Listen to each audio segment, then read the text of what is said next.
And good morning, everyone. Happy Wednesday morning to you. Welcome back to Morning Musings. Hope you're enjoying our study of Succot, the last of Israel's 7 feast days. Fascinating stuff, absolutely rich, wonderful. And, to me, it's just one of those type of things that opens up new vistas, that gives us a greater appreciation of the awesome mind of God as he was preparing Israel to bring salvation to the world. And he gave all of those feast days, as I pointed out before, as convocations, as rehearsals of coming greater realities. By the way, it should be pointed out that the physical feast days of Israel, as types and shadows, they did not foreshadow a one-to-one equivalency of literal fulfillment. In other words, in direct contradiction of Papias, an early church writer, very, very early church writer, post-apostolic, but nonetheless very early. He said, well, in the great eschatological messianic feast, we're going to have this incredible banquet. And of course, he was drawing on Isaiah 25 and the new creation passages that I've shared with you and what have you. And he said, there are going to be great clusters as tall as a man. And there are going to be meats, and there's going to be fatty things to eat. And it's just, in other words, he was taking everything rigidly, literally. Well, that's what atheists do when they come to the Bible and they read Jesus' prediction of his coming. And they say, well, he obviously was predicting his coming to take the earth out of existence, to take the church out of the earth, off the earth. No, that wasn't what he was saying. You had physical realities that were shadows of the spiritual realities. And when Paul wrote in Colossians chapter 2, 16 and 17, he said to the Gentile Christians, being coerced into observing the law of Moses and observing the feast, he said, let no man judge you in respect of new moons, feast days, and Sabbaths. Those were the feast days. But he said they are shadows of the good things that are about to come. Now look, the first 4 feast days had already been fulfilled. Mostly. You can look at Pentecost and extrapolate that the ultimate consummation was to be realized in the harvest. But the point of fact is, first 4 feast days have been fulfilled, and guess what? They had not been fulfilled in a literalistic manner. You're not talking about literal harvesting of literal barley or wheat and grains. Not at all. There was a spiritual gathering of conversions of people into a relationship with God. That's the first fruits of Pentecost. Okay, so I've shared with you a couple of videos now about the significance and the incredible meaning of Sukkot and how it signified and represented in the Jewish mind restoration, and how throughout the New Testament, from Acts to Revelation, we find this concept and this anticipation of the restoration of all things. They not only had the anticipation of the restoration of all things, they believed it was coming very shortly. It was coming soon. They had no concept whatsoever of it lasting or of its fulfillment being 2,000, 3,000 years away. David Nanos, I believe it's David, in his book, The Mystery of God in Romans, speaking of Paul and his comment about, and now our salvation is nearer than when we first believed. The night is far spent, the day is at hand. Nanos says, Paul absolutely had no expectation that the fulfillment of that restoration the redemption of creation of Romans 8, the salvation of Romans 11, the salvation of Romans chapter 13. He had no expectation that that was going to be anything beyond 20 years at the most, and certainly not 2,000 years later. Well, now you have to understand that Nanos believes that Paul's prediction failed. He, typically of higher critical scholarship, believes that, yes, Paul was pointing to the fall of Jerusalem as the time of the consummation, the time of the restoration, the time of salvation, etc., but it didn't come, therefore his prophecies failed. Just like Richard Carrier, that I'll be debating very shortly. It's not the biblical writers that were wrong, ladies and gentlemen. It's those men who have that literalistic concept of restoration in mind. Okay, so I got to go on. The next point that I want to share with you, insofar as the meaning of Sukkot is concerned, is the concept of covenant renewal. Now, I have a couple of lengthy quotes in my book on page 30 about how the Jews looked at covenant renewal and how that was a very common motif associated actually with different feasts among the nations around them. But I'm not going to read that, but I am going to read from Deuteronomy chapter 31, in which Moses links covenant renewal, covenant observance, covenant significance to Sukkot. Deuteronomy 31, 10 and following. Moses commanded them, that's Israel obviously, saying, at the end of every 7 years, at the appointed time in the year of release, which is Jubilee, of course, at the Feast of Tabernacles, when all Israel comes to appear before the Lord your God in the place which he chooses, you shall read this law before all Israel in their hearing. Gather the people together, men and women and little ones, and the stranger who is within your gates. Now that's very, very significant. The stranger, that is to say, the pagan who has, although they were pagan, they were not born of Israel, they were not of the seed of Abraham, they had nonetheless, because they loved the God of Israel, joined themselves to Israel. And just as Exodus chapters 12 through 14 said that any nation, any person not of the tribes of Israel who wanted to be joined to the God of Israel, all they had to do was to keep the law, to be circumcised and keep the law. And they would be considered as a native born son. So here, in the observance of Sukkot, and by the way, I have to ask you for forgiveness. As we were studying Sukkot, studying Yom Kippur, I absolutely forgot. I don't know how I did that. Absolutely do not know how.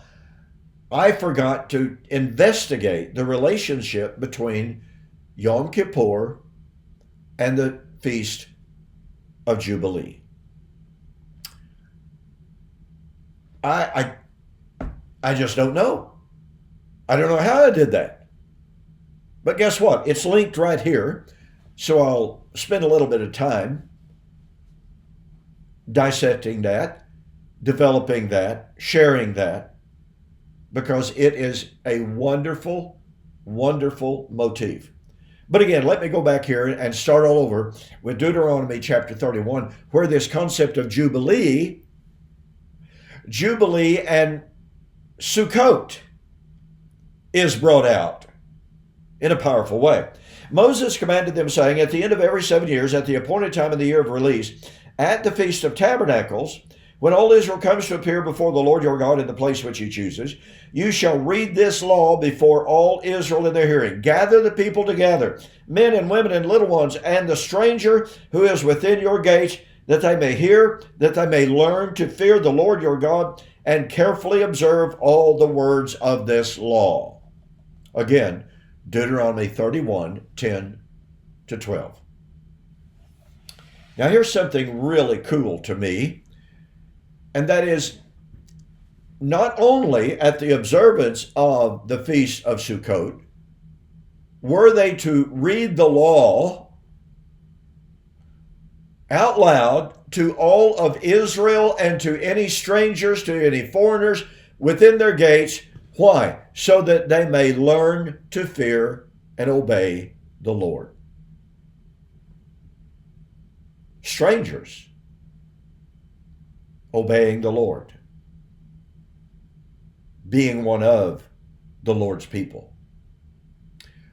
But this reading of the law was viewed by Israel, every Sukkot was viewed as a covenant renewal, reminding Israel of her relationship with God, which was established at Sinai, reminding Israel of their covenant responsibilities, reminding Israel of the covenant blessings that were attributed to covenant obedience.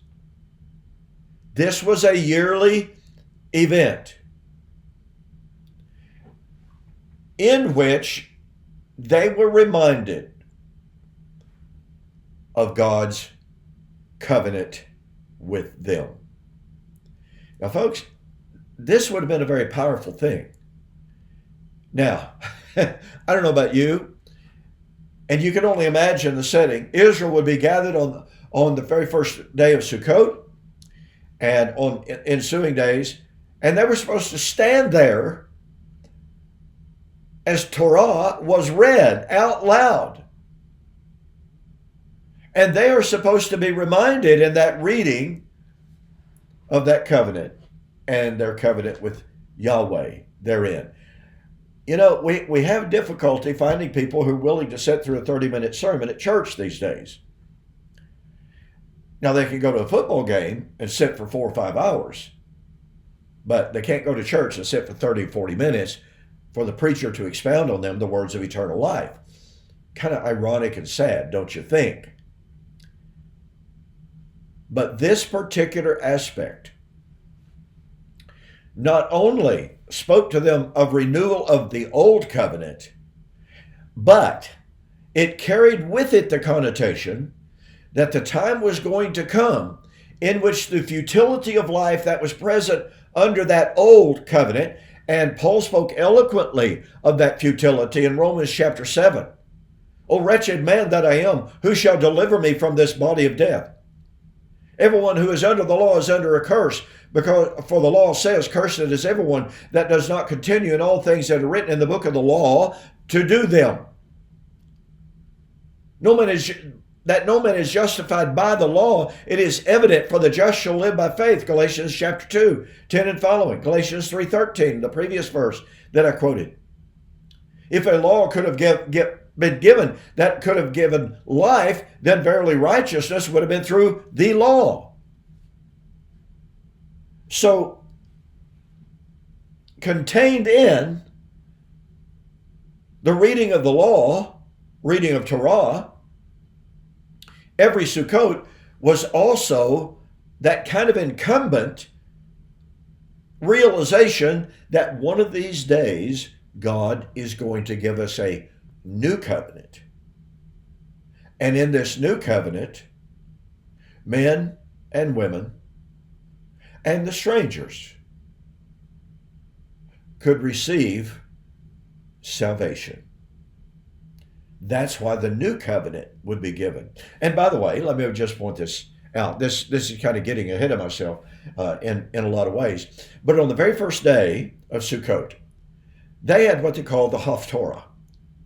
This was the reading of certain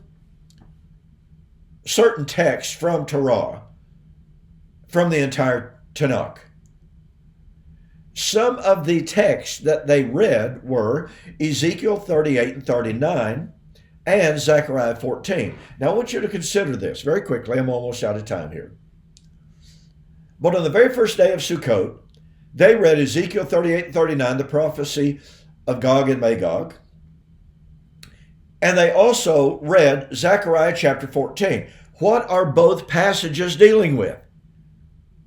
Both passages are dealing with the last days and the judgment on Israel. But out of that judgment would flow the messianic temple of Ezekiel 40 and following, and out of that destruction at the day of the Lord, Zechariah chapter 14, verse 5, behold, the Lord comes with all of his saints. Out of that judgment would flow a new Jerusalem. Out of the new Jerusalem would flow from the throne, which would be found in the New Jerusalem. Out from under that throne would flow a river of life flowing to all nations. I express it this way in this book, and don't forget, take advantage of this book. Not much time left in this month to save yourself over $20 by ordering this book, okay? But as I pointed out, in this feast of Succot, which was called the Feast of Our Joy, and yet on the very first day of that Feast of Our Joy, they read from two messianic prophecies of the last days, both of which predicted the destruction of Jerusalem, the city and the temple, and thus, in the midst of that silver cloud of the Feast of Our Joy, there was a dark lining to that cloud. Because before the blessings could come, before the joy could come, would come destruction. Before the new covenant could come, the old covenant and its provisions for wrath, covenantal wrath, would be fulfilled. I hope you're beginning to see some of the incredible significance of the Feast of Succot. It is so incredibly powerful. Okay, I'm out of time. Thank you so much for joining me here on this Wednesday morning for Morning Musings. Don't forget, Friday morning, I will be back to doing my review and response to the book, Problems with Preterism by Brian Hodge. Got into a little bit more substance of his book this last Friday. Thank you for your wonderful comments in regarding that. Don't forget Friday evening as well. Mike Sullivan and I will continue with preterist apologetics and the Song of Moses, Jesus and Paul, New Testament eschatology based upon the Song of Moses. Okay? See you on Friday.